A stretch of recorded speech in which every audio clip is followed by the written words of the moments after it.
Bonjour à tous. L'humoriste et comédien algérien Mohamed Fellag avait dit en parlant de son pays, l'Algérie, « Je ne sais pas pourquoi chez nous, en Algérie, aucune mayonnaise ne prend. Rien ne marche, rien ne tient, rien ne dure. Tout coule. Dans le monde entier, lorsqu'un peuple touche le fond, il finit par remonter.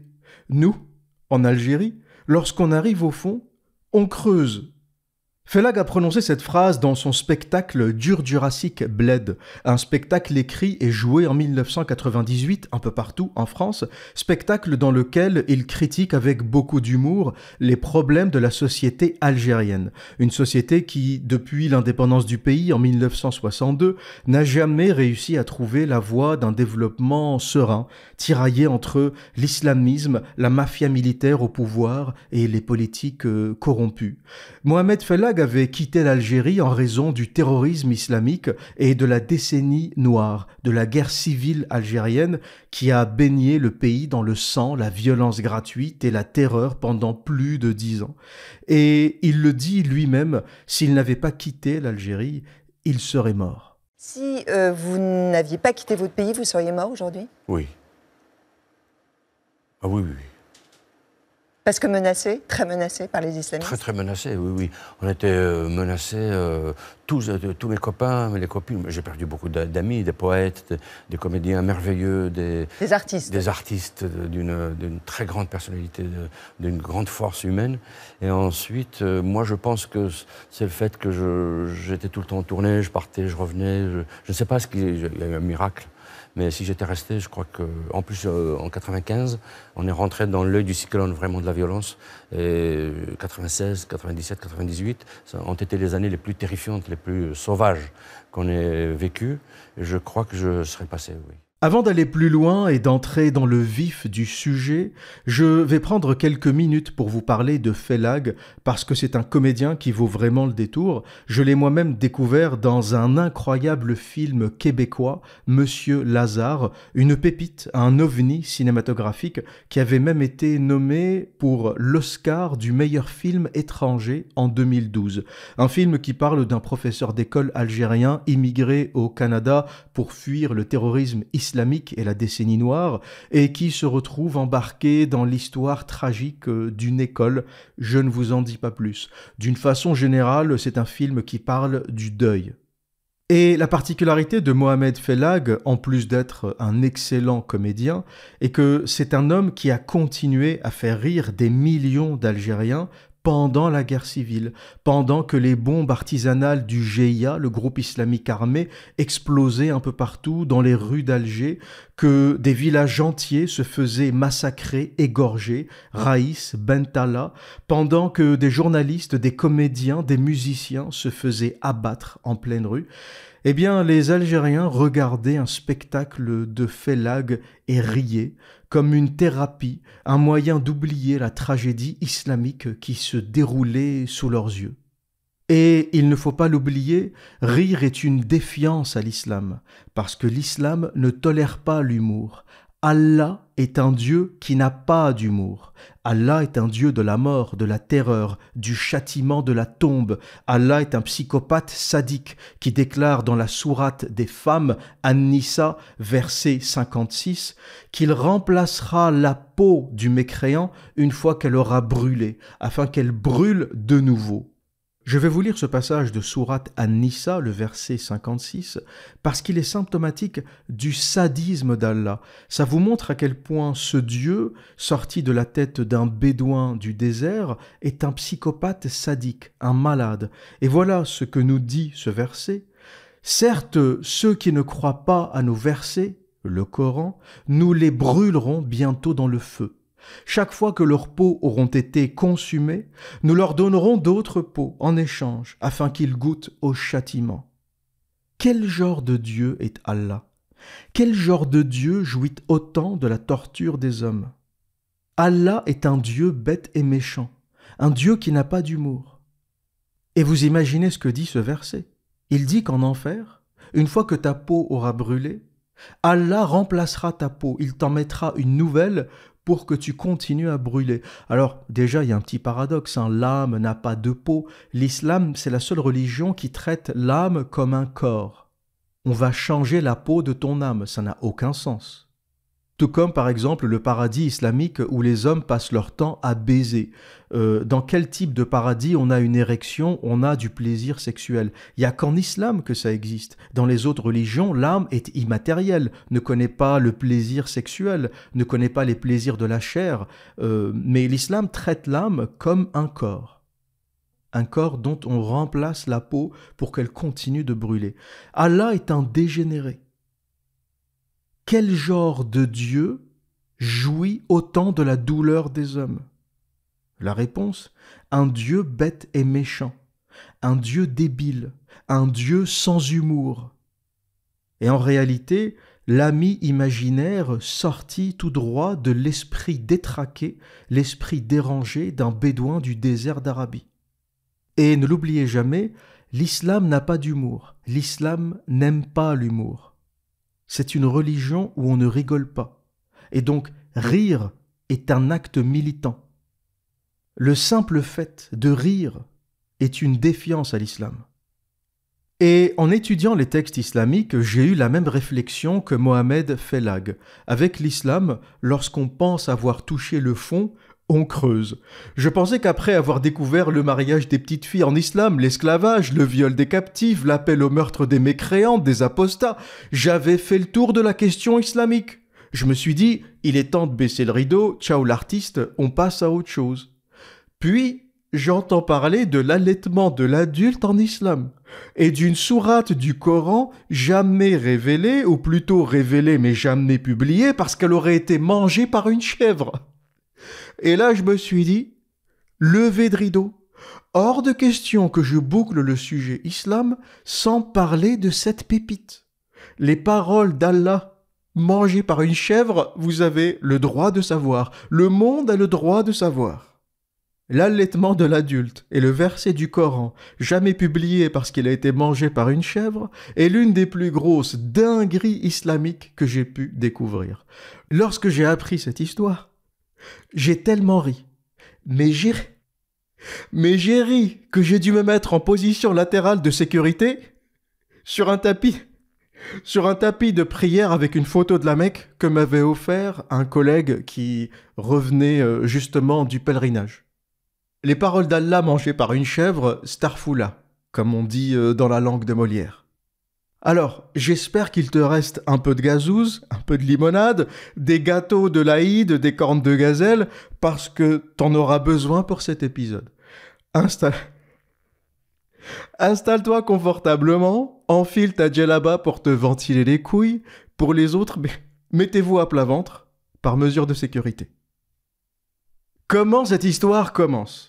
Une femme nommée Sahla bint Suhail et son mari Abu Hudayfa avaient accueilli un esclave libéré, un esclave affranchi, qui s'appelait Salim. Sahla a hébergé Salim et elle l'a élevé comme son fils. Mais Salim grandit, il devient un homme adulte, et lorsqu'il rend visite à Sahla, qu'il considère comme sa mère, Abu Hudayfa, le mari de Sahla, devient jaloux. Il n'a pas confiance, il n'aime pas cette situation. Cet homme, cet adulte qui rend visite à sa femme, le met mal à l'aise. Et Abu Hudayfa dit à Sahla, « Ce n'est pas normal qu'un homme vienne te rendre visite quand je ne suis pas là. » Et Sahla lui répond, « Mais calme-toi, Abu Hudayfa, c'est pas n'importe quel homme, c'est Salim, c'est comme notre fils, on l'a élevé, on l'a vu grandir. » Mais Abu Hudayfa ne veut rien entendre, il est jaloux, pour lui ce n'est pas normal, il est hors de question qu'un homme rende visite à sa femme, qu'il soit avec elle dans la même pièce pendant qu'il n'est pas là. Et Sahla, pour tranquilliser Abu Hudayfa, lui dit « Ne t'inquiète pas, je vais demander conseil auprès de notre guide spirituel, le meilleur des hommes, la lumière des lumières, j'ai nommé Muhammad Rasulallah. On va voir ce qu'en pense Rasulallah. Après tout, c'est notre guide spirituel. » Donc Sahla sort de sa maison à Médine et se dirige vers la mosquée de Rasulallah, le prophète de l'islam, qui était là en train de faire une sieste entre deux attaques de caravanes. Cet épisode de la tradition islamique est rapporté dans le hadith authentique, le Sahih Muslim 1453a. La référence livre, c'est livre 17, hadith 33. Donc Sahla commence à raconter sa problématique au prophète de l'islam. Donc voilà, Rasulallah, mon mari est jaloux, il ne veut pas que Salim, mon esclave affranchi que j'ai élevé comme mon fils, me rende visite. Qu'en penses-tu? Que dois-je faire? Et voilà cette histoire telle que rapportée dans le hadith 1453, un hadith muslim. Aïcha, qu'Allah soit satisfait d'elle, rapporte que Sahla bint Suhail est venue voir l'envoyé d'Allah et lui dit « Ô messager d'Allah, je remarque sur le visage d'Abu Hudayfa des signes de gêne à propos de l'entrée de Salim, qui est un affranchi allié, chez nous. » Alors le messager d'Allah, dans toute sa sagesse, lui répondit « Allaite-le, allaite-le, donne-lui ton bzézel. » Sahla répondit, choqué, « Comment pourrais-je l'allaiter alors que c'est un homme ?»« Rasulallah, regarde, il a une barbe, Salim. Je vais pas allaiter un homme adulte avec une barbe. » Le messager d'Allah répondit, « Je sais bien qu'il est un homme adulte. » Et il rit. Et ça, c'est important. Ça m'a, plus que toute autre chose dans le hadith, ça m'a mis par terre. Le prophète rit. C'est-à-dire qu'il balance une dinguerie, il sait que c'est une dinguerie. Et il rigole, le fils de pute, il rigole. Il fait faire des folies à des humains et il rigole. Je vous laisserai constater ça par vous-même dans le hadith authentique de Muslim. À la fin, il est marqué que le prophète a ri. Plus précisément, dans la version rapportée par Ibn Umar, il est mentionné, ouvrez les guillemets, le prophète a ri. Qu'est-ce que c'est que ce prophète? Même Raël n'aurait pas osé faire ça. T'as une femme en détresse qui vient te raconter son histoire, t'es genre le guide spirituel du coin, t'es le prophète, l'envoyé d'Allah. La meuf te dit, mon mari est jaloux parce qu'il y a un homme adulte qui vient me voir, mais pas n'importe quel homme adulte. C'est un enfant que j'ai élevé, c'est comme mon fils. Le prophète, il te dit, tu sors ton sein et tu l'allaites. Qu'est-ce que c'est que ce truc? Et c'est pas fini. Comme je vous l'ai dit, avec l'islam, quand on touche le fond, on creuse. Un autre hadith, de la plus haute authenticité, le hadith Muslim 1452, qui rapporte la chose suivante. Aïcha, qu'Allah soit satisfait d'elle, a rapporté. Il avait été révélé dans le Saint-Coran que 10 tétés clairs rendaient le mariage interdit, c'est-à-dire établissaient un lien de mahram. Puis cela fut abrogé et remplacé par 5 tétés. Et le messager d'Allah est mort alors que ce verset faisait encore partie de ce qui était récité dans le Coran. Et là, on entame une autre partie de cette histoire, une partie tout aussi intéressante, pour ne pas dire plus intéressante. Dans la tradition islamique, selon le hadith rapporté par Aïcha, l'allaitement de l'adulte était dans le Coran. Un verset qui précisait 5 tétés au lieu de 10. Mais ce verset a été retiré. Ce verset a été retiré du Coran. Et là, accrochez-vous bien, c'est un autre hadith qui raconte pourquoi ce verset n'est pas dans le Coran. Là, c'est le moment de prendre une chaise, de faire une pause, de vous installer encore plus confortablement. Il s'agit du hadith Sunan ibn Majah, livre du mariage, hadith 1944, considéré selon sa chaîne de transmission comme Hassan, donc bon. Ce hadith est aussi mentionné dans certaines versions du Musnad Ahmad. Il a été rapporté d'après Aïcha, qu'Allah soit satisfait d'elle. Le verset de la lapidation et celui de l'allaitement de l'adulte 10 fois ont été révélés, et ils étaient écrits sur une feuille sous mon oreiller. Lorsque le messager d'Allah est décédé et que nous avons été préoccupés par sa mort, un animal domestique, une brebis ou une chèvre apprivoisée, est entré et a mangé la feuille. Une chèvre a mangé la feuille. Selon la tradition islamique, il y a des paroles d'Allah révélées que Aïcha et les compagnons ont vues et lues, mais qui ne sont pas aujourd'hui dans le Coran parce qu'une chèvre les a mangées. Les gens qui disent le Coran est parfait, il a été compilé à la perfection, c'est un ouvrage parfait. Il n'y a rien de parfait dans le Coran. Il y a des hadiths, je vous le mettrai à l'écran, je vous mettrai aussi les références en description de ce podcast. Il y a des hadiths qui vous disent, des hadiths de la plus haute authenticité, qui vous disent qu'un verset a été mangé par une chèvre. On fait comment ? Le verset de la lapidation et le verset de l'allaitement de l'adulte 5 fois, 5 au lieu de 10, étaient dans le Coran, bien tranquillement planqués sous l'oreiller de la petite Aïcha. Et à la mort du prophète, il y avait une espèce de panique dans la maison. Vous savez que la mort du prophète est une catastrophe, hein. Je pourrais vous en parler, on en fera tout un épisode. Apparemment, ils ne l'ont pas enterré parce qu'ils pensaient qu'il allait ressusciter, ils pensaient que c'était comme Jésus. Puis le corps a commencé à puer, ils ont fini par l'enterrer. Il y avait des bagarres, des fitnas, ça a fini en guerre civile. La mort du prophète, c'est une folie. Il est mort comme une merde. C'est pour ça que les imams, d'ailleurs, ne parlent pas beaucoup de l'épisode de la mort du prophète, mort empoisonné par une femme juive de l'une des tribus qu'il avait attaquées et massacrées. Donc Aïcha nous dit, dans tout ce chaos de la mort du prophète, on était occupé, j'ai pas fait attention, une chèvre. Une chèvre est entrée dans la maison, elle a mangé la feuille où il y avait le verset de l'allaitement de l'adulte et le verset de la lapidation. Donc, aujourd'hui, ils ne sont pas dans le Coran.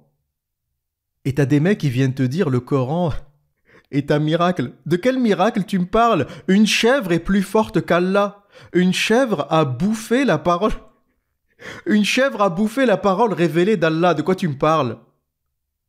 Le Coran n'a rien de parfait. Déjà, les sourates sont classées de la plus longue à la plus courte. Ça n'a aucun sens. Le Coran n'est pas classé par ordre de révélation. Il y a n'importe quoi. Les anciennes sourates sont au début. Des sourates plus récentes sont à la fin. Othman, il a dit, écoute, c'est un bordel. On ne sait pas comment organiser cette merde. Tu me mets la Baqara au début. Tu mets la Fatiha, c'est pour ouvrir, c'est la petite sourate tranquille. Mais après, à partir de la Baqara, t'organises tout de la plus longue à la plus courte. Point. T'as un mec qui dit, Othman, le Coran, c'est une histoire. Il y a un déroulement chronologique. Ferme ta gueule. C'est moi le calife. Je t'ai dit de la plus longue à la plus courte. Tu fais comme je t'ai dit. Mais Allah a révélé tout ça dans un ordre. Pendez-moi cette merde. Tiens, écris-moi un hadith qui change sa religion, tuez-le. Et lui, tu le tues parce qu'il vient de changer sa religion. Dégage. Égorgez-moi cette merde. Voilà à peu près dans quelles conditions, dans quelles circonstances s'est créé le Coran. Il n'y a rien de parfait. Il y avait beaucoup plus de textes qui ont été purgés, nettoyés par Othman, des pages supprimées. Et voilà comment, comme le problème en fait des théologiens, c'est qu'à aucun moment ils ne pensaient qu'un jour il y aurait un truc qui s'appellerait Internet, qui permettrait de vulgariser tous ces textes. Donc ce hadith du texte qui a été mangé par une chèvre, est resté planqué pendant 1400 ans. Personne ne l'a fouillé. Ou plutôt 1200 ans, parce que les hadiths ont été écrits quasiment 200 ans après la mort du prophète.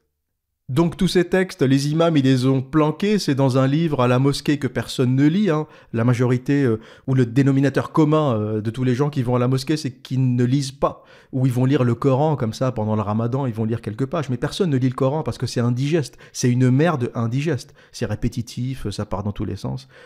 Donc ces textes ont été planqués avant l'apparition d'Internet. Aujourd'hui, ce qui se passe, c'est que Allah a le cul à l'air. Tous les textes sont en train de sortir. Ce texte a été planqué pendant des centaines d'années, pendant plus d'un millénaire. Et les gens, t'as des musulmans aujourd'hui, ils découvrent ça, quoi ? C'est quoi l'histoire de la chèvre ? Tu peux répéter, faut que je prenne des notes. Alors, si tu veux prendre des notes, je vais te redonner les références. Le hadith du verset qui a été mangé par une chèvre, c'est Sunan ibn Majah, livre du mariage, hadith 1944. On le retrouve aussi dans le Musnad Ahmad, hadith rapporté par Aïcha. Le hadith qui précise que les 10 tétés ont été ramenés à 5 tétés dans un verset qui n'est plus dans le Coran parce qu'il a disparu. Mangé par une chèvre, c'est le hadith Muslim. Livre du mariage, hadith 1452. Et le hadith qui raconte l'histoire de Sahala qui va voir le prophète et qui lui dit « allaite-le », c'est le hadith Muslim 1453. Et pour revenir à notre histoire, Sahala, après la déclaration du meilleur des hommes, est choquée. Elle se dit « comment je vais faire ça ? Comment je vais rentrer chez moi, annoncer à mon mari que je vais donner le sein à Salim, un homme adulte. Elle rentre chez elle tout en repensant à cette histoire et en arrivant, son mari est là et elle lui explique tout. Elle lui explique que selon Rasulallah, le meilleur des hommes, la lumière des lumières, pour qu'un homme devienne un mahram, donc qu'il devienne comme un membre de la famille avec qui le sexe est interdit, elle doit l'allaiter 5 fois. Et pour ceux qui ne comprennent pas le terme, un mahram en islam désigne une personne avec laquelle le mariage est définitivement interdit selon la loi islamique, la charia, en raison de liens de sang ou d'allaitement. Donc par exemple, votre frère ou votre sœur est un mahram. On ne peut pas se marier, on ne peut pas avoir de relations sexuelles. Mais si la femme allaite un homme, selon l'islam, il devient aussi son mahram. Ça veut dire qu'elle peut rester avec lui dans une pièce, il ne se passera rien parce que c'est comme son frère ou son père.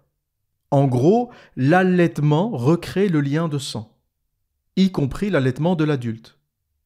Et ça, c'est quelque chose qui fait beaucoup chier les intégristes, parce que t'imagines, t'es un fondamentaliste, t'es un barbu en djellaba, un mec qui fait toutes ses prières, etc. Ta sœur te dit, j'ai envie d'accueillir un mec chez moi, je veux qu'il passe la nuit tranquille dans ma chambre. Toi, t'es là, t'es un fanatique, non, t'es folle, c'est interdit, tu peux pas faire ça. Et la sœur lui dit, non, mais je lui ai donné un tété. C'est mon mahram, il peut bien dormir à côté de moi, il se passera rien. Vous imaginez dans quelle merde ça met les intégristes qui sont obligés de rejeter ce texte parce que sinon leurs sœurs, leurs mères vont se mettre à donner à téter à plein d'hommes pour qu'ils puissent venir à la maison. Et quand j'ai découvert ça, je me suis dit mais l'islam est une religion X. L'islam c'est un film de boules. L'islam est un film porno. C'est quoi cette histoire de femmes qui donnent à allaiter comme ça à des hommes pour pouvoir s'isoler avec eux dans une pièce? Donc, comme on l'a dit, Sahla, chamboulée par cette histoire, retourne voir son mari et le mari la regarde dubitatif et il se dit « C'est quoi cette histoire de bzézel? Depuis quand on donne le sang à des hommes adultes ?» Mais, vous savez, ces pauvres habitants de Médine, endoctrinés, terrorisés par la mafia de Mohammed et ses compagnons, n'avaient d'autre choix que d'écouter ses consignes. Il faut savoir que c'était des mecs dangereux, hein. Mohammed et ses compagnons, des attaqueurs de caravanes, des voleurs, des pilleurs. Donc c'est aussi par la peur que l'islam s'est imposé. L'islam rend con aussi parce que les gens ont peur. Et c'est comme ça que l'islam détourne les gens du bon sens. C'est-à-dire que cette bonne femme et son mari savaient très bien que donner le sein à un homme adulte, c'est un truc bizarre. Mais elle l'a quand même fait, comme on le verra, parce que l'autorité religieuse, c'est de ça dont on parle lorsqu'on parle d'autorité religieuse. Tu sais que quelque chose est mal, tu sais que c'est con, tu sais que le ramadan, par exemple, est mauvais pour la santé. Les mammifères, les humains, les animaux jeûnent la nuit. Ils arrêtent de manger. J'ai fait toute une vidéo pour en parler. Et le jeûne diurne n'est pas adapté à la physiologie humaine. On jeûne bien pendant le sommeil, lorsqu'on dort. C'est aussi une question de rythme circadien, de stimulation de la rétine, du cerveau, etc. Mais l'ignorance, l'autorité religieuse, la pression de la mafia islamique fait que les gens outrepassent le bon sens en raison de la peur et le font quand même. T'as plein de familles qui ne veulent pas circoncire leurs enfants. C'est terrible la circoncision. Un petit enfant innocent, il est là, il joue avec ses petits jouets, il sait pas ce qui lui arrive et toi tu l'emmènes se faire couper le prépuce. Vous imaginez la violence? On le désensibilise à vie. Mais les gens le font parce que c'est religieux. Il n'y a aucune logique à la circoncision. D'ailleurs, c'est contradictoire avec la perfection religieuse. Dieu ou Allah a créé les hommes parfaits et ensuite il demande qu'on coupe le prépuce. Il a oublié, donc l'homme n'est pas parfait si tu as oublié de couper le prépuce. Pourquoi Allah n'a pas créé l'homme circoncis? Donc, s'il faut, après sa naissance, le modifier, c'est que la création d'Allah n'est pas parfaite. Il a oublié quelque chose. Allah a fait du mauvais boulot. Il a oublié le prépuce. Il a oublié le bout.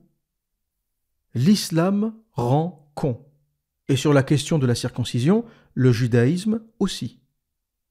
Et plus je lis l'islam et plus j'ai l'impression de découvrir un vieux rite païen avec des pratiques qui n'ont aucun sens.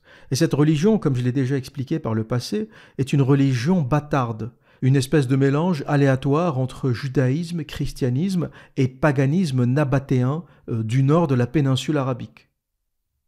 Donc Sahla s'exécute, elle convoque Salim à la maison, elle lui explique tous les détails de cette histoire, puis elle s'isole avec lui, elle sort son sein et elle demande à Salim, donc un homme adulte et barbu, de la téter 5 fois. Salim, fais-moi 5 tétés clairs.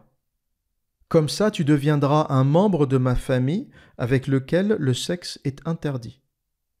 Et Salim, il dit, c'est pas 10 tétés, t'es sûr c'est pas 10 tétés? Il me semble que c'était 10 tétés. Non, ta gueule, Salim.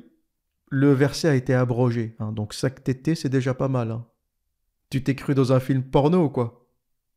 Et donc Salim se met à téter vigoureusement cette femme qui n'est pas sa mère biologique, mais qui l'a élevée, qui l'a éduquée, qu'il considérait presque comme sa mère, mais à cause de l'islam, ou grâce à l'islam, vous verrez ça comme vous voudrez, il se met à téter cette femme à 5 reprises.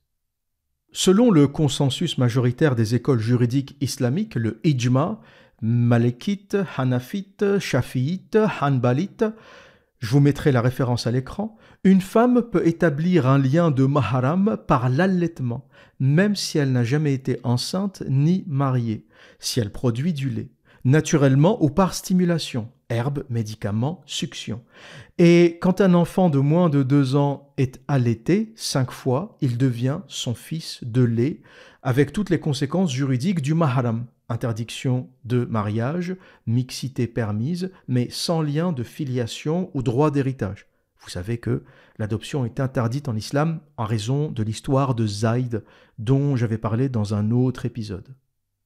Et le consensus nous dit quelque chose d'assez intéressant au sujet de l'islam. Le ijma, le consensus des 4 écoles, reconnaît l'histoire de Salim. Il reconnaît que Sahla a allaité, a donné le sein à un homme adulte.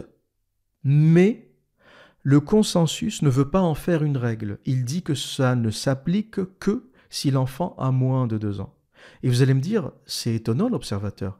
Le consensus rejette des hadiths authentiques. Le consensus rejette la parole du prophète qui dit qu'il faut allaiter un homme adulte pour qu'il devienne ton mahram. Et c'est là où vous comprenez que l'islam n'a rien de divin. L'islam s'adapte. Quand quelque chose est trop dégueulasse, inacceptable par la majorité de la population, il ne s'applique pas. Même si c'est la parole du prophète, même si c'est la parole d'Allah. Les 4 écoles sunnites se sont censurées sur ce sujet. Pourquoi? Parce que les imams ont commencé à se faire gifler. Comment ma femme va allaiter un homme adulte pour passer du temps avec lui dans sa chambre? C'est quoi ces conneries? Et l'islam a retiré ce détail. Tous les imams savent que ce hadith existe et que le hadith du verset mangé par la chèvre existe. Mais ils ne peuvent pas en parler. Et donc, le consensus, pour que l'islam garde un peu la face, dit « On sait, on prend compte de cette histoire, on prend compte du verset mangé par une chèvre qui abroge les 10 tétés et qui les transforme en 5 tétés, mais le cas de Salim est exceptionnel. Il ne s'applique pas à tout le monde. » Alors que le prophète n'a jamais dit ça. Mohammed Samalalou Lalali Lalala a dit « donner à téter ». D'ailleurs, comme on le verra un peu plus tard, d'autres hadiths de la tradition islamique nous expliquent que Aïcha a commencé à le faire. Aïcha a commencé à donner le sein à la moitié de Médine, à la moitié des hommes de Médine pour les accueillir chez elle. Elle a même monté une équipe. Aïcha, sa sœur, ses nièces, elles ont monté une équipe pour donner à téter à tout Médine. Mais avant d'en parler, je vais faire une petite parenthèse concernant cette question d'allaitement. Vous allez me dire, l'observateur, c'est quoi ces histoires d'allaitement de femmes qui n'ont pas eu d'enfants? Une femme qui n'a pas eu d'enfant ne peut pas produire de lait. Eh bien, visiblement, j'ai fait quelques recherches scientifiquement, il se peut, sous certaines conditions, qu'une femme qui n'a pas eu d'enfant produise du lait. Et ça s'appelle la galactorrhée, ou la lactation induite. Et selon les études que j'ai pu trouver, cela arrive dans 2 cas de figure. Une femme peut produire du lait sans grossesse grâce à une stimulation répétée des seins, pompée, tétée, massage, et ce processus peut être aidé par des traitements hormonaux, prolactine, domperidone, etc. Ou des herbes galactogènes connues pour stimuler la lactation, des herbes qu'utilisaient peut-être les habitants de la péninsule arabique à cette époque. Des herbes comme le fenugrec, l'une des plus utilisées dans le monde, qui stimule naturellement la sécrétion de prolactine, l'hormone responsable de la lactation. Mais on a aussi le fenouil, l'anis vert, le chardon-marie, qui aident ou stimulent la lactation. Ce sont des herbes notamment utilisées dans l'adoption ou l'allaitement de substitution. Et ça m'a surpris, comme quoi on en apprend tous les jours, de savoir qu'il était possible de déclencher, de stimuler une lactation chez les femmes sans qu'elles soient enceintes ou qu'elles aient eu un enfant. Et comme on l'a dit, cette info de l'allaitement de l'adulte a fait le tour de Médine. Sahla a raconté cette histoire à Aïcha et à Hafsa, les 2 autres épouses du prophète Mohammed, qui se sont dit « Génial, il y a plein de mecs que j'ai envie d'accueillir à la maison comme mes frères », entre guillemets. Je suis sûr que si je leur donne à téter, ça marchera. Et voilà ce qui est rapporté dans le Muwatta de l'imam Malik, l'un des premiers et des plus importants recueils de hadith et de jurisprudence islamique, de fiqh, compilé au 8e siècle, donc 2e siècle de l'Hégire, à Médine, qui nous dit dans le livre 30, hadith 12, « Aïcha, l'épouse du prophète, adopta cette pratique comme un précédent et demanda à des femmes de sa famille d'allaiter les hommes qu'elle souhaitait autoriser à entrer chez elle. Comme je vous disais, Aïcha s'est constituée en équipe avec d'autres femmes pour accueillir les hommes qu'elle voulait voir secrètement. Et donc vous imaginez, carte blanche. Tous les hommes à qui elle donne à téter peuvent maintenant venir les voir sans problème. Personne ne parle, officiellement c'est mon frère, même si je ne le connais pas et que je passe la nuit avec lui. Mais pour la petite histoire, les autres épouses du prophète refusèrent catégoriquement cette pratique. Elles la considéraient comme une exception spécifique au cas de Salim et non comme une règle générale. Mais Aïcha, qui était l'une des plus jeunes et aussi la plus maligne, s'est dit « Voilà une bonne opportunité ». Voilà une bonne opportunité de pécho. Et comme il y avait beaucoup d'hommes que Aïcha voulait voir, elle a demandé à sa sœur et à ses nièces de l'aider à allaiter. Ça, c'est écrit noir sur blanc dans le Muwatta de l'imam Malik. Je vous mettrai aussi la référence à l'écran et je vous mettrai le lien pour ceux qui veulent lire en anglais. Beaucoup des sources islamiques sont traduites et facilement accessibles en anglais. C'est un peu moins le cas en français. Mais vous faites un copier-coller dans ChatGPT et vous obtiendrez la traduction parfaite. ChatGPT est très bon pour les traductions. Donc si vous avez des hadiths en arabe, en anglais, et que vous voulez y accéder en français, faites un copier-coller, vous dites à ChatGPT « traduit en français » et vous aurez la traduction parfaite. Et après cet épisode, Aïcha, sa sœur et ses nièces ont commencé à donner à téter à la moitié des hommes de Médine, en tout cas tous les hommes qu'elle voulait voir. Et pour revenir à la question de ce verset mangé par une chèvre, il y a plein d'autres sources qui confirment cet épisode. Et c'est vraiment un épisode pour moi qui retire toute crédibilité à l'islam et au Coran. T'as des dizaines de hadiths qui t'expliquent qu'il y a un verset révélé qui a disparu, qui n'est pas dans le Coran. Ça enlève toute la crédibilité du livre magique ou sacré. Et je vais vous lire un autre hadith, Sahih al-Bukhari, livre 86, le livre des peines, Kitab al-Hudud, hadith 6830, rapporté par Ibn Abbas qui nous dit « Allah a envoyé Mohammed avec la vérité et il a révélé le livre sur lui. Et parmi ce qu'Allah a révélé, il y avait le verset de la lapidation, Rajm. Nous l'avons récité, compris et mémorisé. Le messager d'Allah a appliqué la peine de lapidation et nous avons également appliqué après lui. Je crains que dans un avenir lointain, certains disent « Par Allah, nous ne trouvons pas le verset de la lapidation dans le livre d'Allah, et qu'ils s'égarent en abandonnant une obligation qu'Allah a révélée. » La peine de la lapidation est obligatoire pour tout homme ou toute femme mariée qui commet l'adultère si les preuves sont établies ou s'il y a grossesse ou s'il y a aveu. Donc la peine de la lapidation, comme la pratique de l'allaitement de l'adulte, selon les sources islamiques, était dans le Coran, et ils ont disparu, et plein de hadiths rapportent cette étrangeté des versets disparus que tout le monde a vu, les compagnons, Aïcha, que tout le monde a vu, lu et mémorisé, et qui ont miraculeusement disparu, et on trouve dans une source islamique la raison, une chèvre les a mangés. Et on a une autre révélation, mais vraiment très intéressante, celle-ci, qui vous montre comment certains compagnons n'hésitaient pas ou avaient presque envie d'écrire le Coran, de le modifier. Dans Musnad Ahmad, livre 2, hadith 114, classé authentique, sahih par Ahmad Shakir dans son tahqiq du Musnad, Umar ibn al-Khattab, le fidèle compagnon du prophète, a dit « Certaines personnes disent « Qu'en est-il de la lapidation ? Elle ne figure pas dans le livre d'Allah, seul le fouet y est mentionné. Pourtant, le messager d'Allah a appliqué la lapidation, et nous avons appliqué après lui. Et si je ne craignais pas que des gens disent que Umar a ajouté au livre d'Allah ce qui n'en fait pas partie, je l'aurais écrite telle qu'elle fut révélée. » Donc Umar dit, si je n'avais pas peur des gens, j'aurais modifié moi-même le Coran pour ajouter ce verset à l'intérieur, parce que je l'ai vu de mes yeux, je sais qu'il a été révélé et je sais qu'il est absent du Coran. Vous imaginez un compagnon qui vous dit, et l'un des plus proches compagnons du prophète, on parle de Umar avec Abu Bakr et les autres qui sont le cercle proche du prophète, qui te dit « J'aurais modifié le Coran, j'aurais écrit moi-même des choses dedans. » Pour moi, ça c'est échec et mat. Tu prends le livre, tu le mets à la poubelle. Quand des compagnons te disent « si personne ne regarde, je vais ajouter des trucs dans le Coran », le truc tu le mets à la poubelle. Et là on ne parle pas de n'importe quel hadith, on parle d'une authenticité extrêmement élevée, le Musnad Ahmad et bien d'autres qui rapportent la même chose, c'est-à-dire qu'on peut croiser les informations avec Bukhari, Muslim, on est dans de l'irréfutable là. D'ailleurs, vous aurez remarqué qu'il n'y a plus de vidéos réfutation de mon contenu. Au début, il y en avait beaucoup.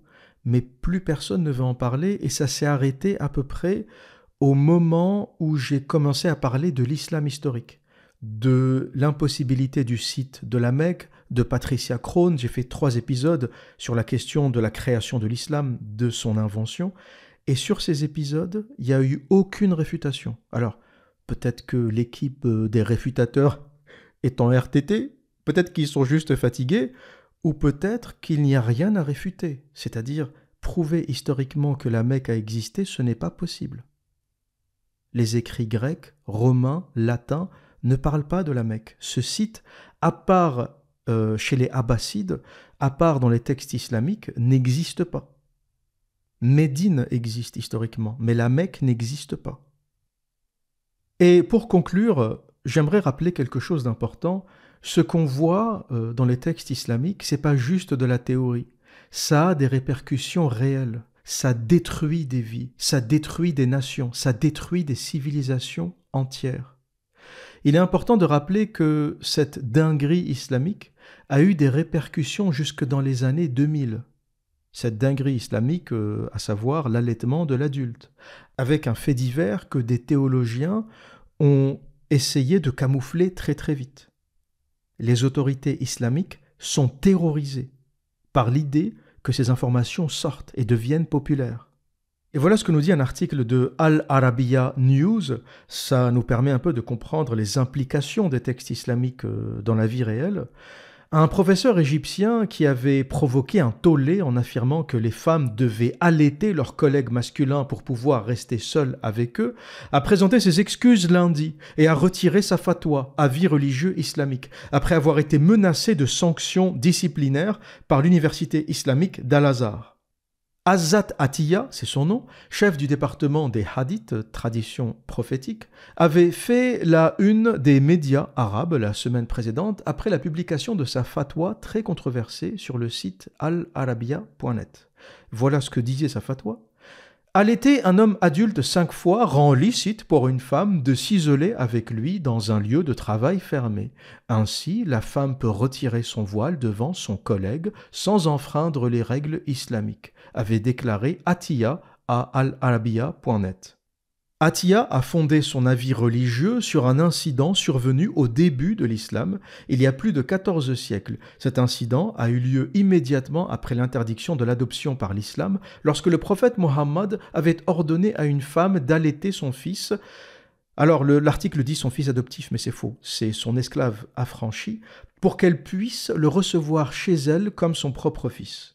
Donc ce mec de l'université d'Al-Azhar a écrit une fatwa pour ressortir ce vieux hadith et dire pour que les collègues, hommes et femmes, puissent travailler ensemble, il faut que les femmes allaitent les hommes. Comme ça, rien d'illicite ne peut se passer entre eux, ils seront comme frères et sœurs. T'imagines une fatwa pareille à la Défense ? Ou à la City de Londres, dans tous les bureaux, t'as des femmes qui donnent le sein aux hommes pour qu'ils têtent. Vous allez me dire, l'observateur, il y a des hommes que ça rendrait heureux. Cette fatwa. Alors oui, peut-être, c'est vrai que peut-être que certains hommes seraient heureux. Mais c'est quand même dingue cette histoire. L'islam rend con. Il y a 2 versions en fait. Il y a l'islam tue, ça c'est vrai, hein. Il y a juste à voir les attentats. Et il y a l'islam rend con. Quand l'islam ne tue pas, il rend con. Et cet incident est rapporté dans un autre article de Reuters le 9 août 2007. Le Caire. L'université islamique Al-Azhar du Caire a suspendu lundi un enseignant qui avait suggéré que des collègues hommes et femmes pourraient recourir à un allaitement symbolique pour contourner l'interdiction religieuse d'être seuls ensemble. L'enseignant Azat Atiya s'était appuyé sur des traditions islamiques interdisant les relations sexuelles entre un homme et une femme qui l'a allaité, pour proposer que l'allaitement symbolique puisse être un moyen de contourner la stricte séparation des sexes. Mais après une vive controverse dans les médias égyptiens et du Moyen-Orient, le président de l'université Ahmad Al-Tayeb a suspendu Atiya en attendant une enquête urgente sur ses propos, a rapporté l'agence de presse étatique égyptienne MENA. Et l'université de Al-Azhar sait que ces textes existent. D'ailleurs, l'enseignant n'a été suspendu qu'après la polémique dans les médias. Il n'a pas été suspendu immédiatement. Donc, les imams, les autorités religieuses, les enseignants de l'université islamique d'Al-Azhar, ils savent tout ça. Ils savent que l'allaitement de l'adulte est dans la sunna. Mais ils ont honte. Ils ont honte de leur propre religion. Qui serait fier d'une religion où les femmes allaitent des hommes adultes, des hommes avec des barbes ?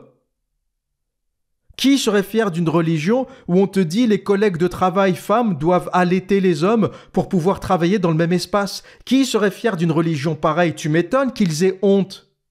Mais tant que ça reste caché, planqué dans les mosquées, ça va. L'université de Al-Azhar, c'est la loi du silence. C'est l'université la plus hypocrite au monde. Ils savent qu'il y a des appels au meurtre dans le Coran et dans la Sunna. Ils savent qu'il y a des dingueries, des folies, des conneries dans leur religion. Mais ils le cachent. Ils ne peuvent pas faire autrement. Si ces textes sortent, l'islam s'effondre. En 24 heures, c'est fini. Si ces textes commencent à se balader sur les médias dominants, rentrent dans les écoles, dans les universités, si tout le monde est au courant, l'islam est fini. Qui va respecter une religion pareille ? Quel homme va respecter une religion qui lui dit « pour que ta femme puisse aller au travail, faut qu'elle donne le sein à son collègue ». Quel homme va respecter ça ? Quelle femme va accepter de rester musulmane, va accepter de rester adepte d'une religion qui lui dit pour que tu puisses rester dans une pièce avec un homme qui n'est ni ton mari, ni ton père, ni ton frère, faut que tu lui donnes le sein. Tu m'étonnes qu'ils aient honte de cette religion. Vous avez honte. Et vous n'avez aucun autre choix que d'avoir honte. Moi aussi, j'aurais honte à votre place. J'aurais honte, connaissant ces textes. Les paroles d'Allah bouffées par une chèvre. J'aurais honte d'être musulman. Si j'étais musulman et que quelqu'un me sortait des dizaines de hadiths, un qui parle de Aïcha qui donnait le sein à la moitié de Médine pour pouvoir les accueillir chez elle et faire vous savez quoi ? Un qui te raconte qu'un verset a été bouffé par une chèvre. 2 versets même, la lapidation et l'allaitement de l'adulte. Un hadith qui te dit que Omar aurait modifié le Coran de ses mains s'il n'avait pas peur de ce que vont dire les autres. En gros, si personne ne le voyait, il l'aurait fait. Qui n'aurait pas honte de cette religion? Et en fait, pour lutter contre le dogme islamique, il n'y a pas besoin d'énormément de moyens. Je considère que c'est la religion ou le dogme le plus facile à détruire. Il y a plus de conneries en islam que dans la secte raélienne. Raël a repris quelques concepts de l'islam, par exemple le voyage nocturne. Raël raconte la même chose. Il dit « Je suis allé dans l'espace, je suis monté dans les cieux et j'ai parlé au prophète. » La version de Mohammed. La version de Mohammed qui monte dans les étages, qui discute avec Moïse, etc. Raël a repris quelques éléments de l'islam. Mais l'islam est quasiment plus con que l'idéologie raélienne. Il n'y a pas d'appel au meurtre chez les raéliens. Au pire, tu vas perdre un peu d'argent. Voilà, c'est une secte, donc à un moment, ils vont te demander de verser la moitié de ton salaire. Ils vont te dépouiller comme toutes les sectes. Mais ils ne vont pas aller t'envoyer tuer une équipe de journalistes ou égorger des innocents. Je considère que les raéliens sont moins dangereux que certaines sectes islamiques ou certains comportements islamiques ou les extrémistes, ceux qui vont au bout, ceux qui prennent Surat at-Tawbah à la lettre. Surat at-Tawbah, verset 5, « Tuez-les où que vous les trouviez ».